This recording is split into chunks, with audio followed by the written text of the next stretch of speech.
Hello everyone! I'm creeping up to the 40,000 word deadline for my fourth book for Author vs. AI, which is called General Purpose Hero. I'll post on my website tonight if I actually make it. Bit nervous about this one. I fell behind in the first couple of days of this week, so I'm spending my weekend catching up on my word count. In the meantime, here's an excerpt from the book as promised. Some people might love prologues and some people might hate them, but I'm pretty neutral on that front. I use them when I think they're needed.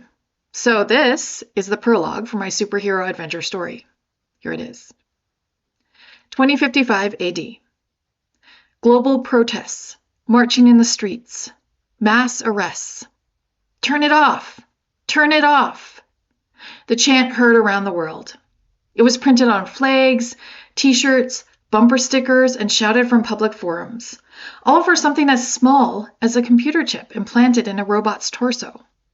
News bloggers, nicknamed Nebs, talked about this hot-button topic on their live streams day and night, which were beamed to their subscribers' implanted arrays. Technology isn't evil. It's there for us to use. Not just how the politicians want us using it, but however we see fit, shouted one young pundit. He was perhaps 15 and arguing with someone who was born before the TikTok generation decades ago. What planet do you live on? The older man responded. He had white hair, which was done deliberately these days as a moral statement against the new generation. Those who wanted to appear younger could just go into a clinic and flip a gene on or off. You could tell at a glance who was for the chip and who was against it.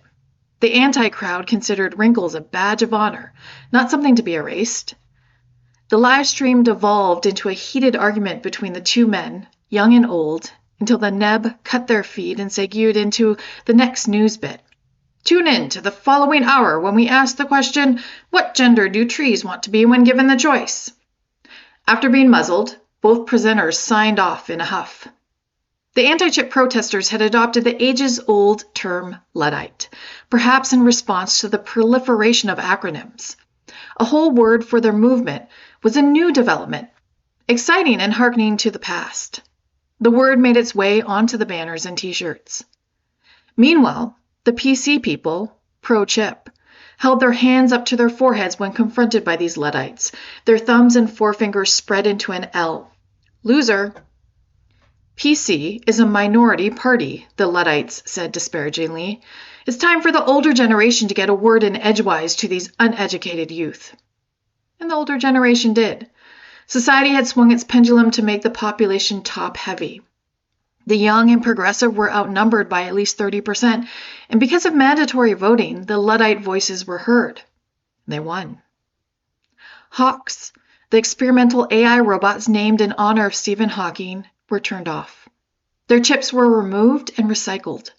Their new programming didn't allow for the higher levels of AI, and reprogramming turned the robots from bright lights to dim bulbs again. We want adequate, the leader of the Luddites said after the vote passed. This is a new era of human and machine, and we're determined for humans to stay on top. Advanced AI was outlawed, and the movement spread to most countries around the globe. General-purpose collaborative robots, GPCs, became a staple in every household. And while horror movies like to go off on tangents and frighten the kiddos about robots run amok, there was no fact behind the scare. Smart robots were a thing of the past and remained only in the imagination of the movie's creators. What do you think? Is the prologue intriguing or should it go? Please let me know in the comments below. And if you like this, stay tuned for my next book project, which will be starting on Monday. Next week, I'm once again going to switch things up and delve into a supernatural romance story. See you then.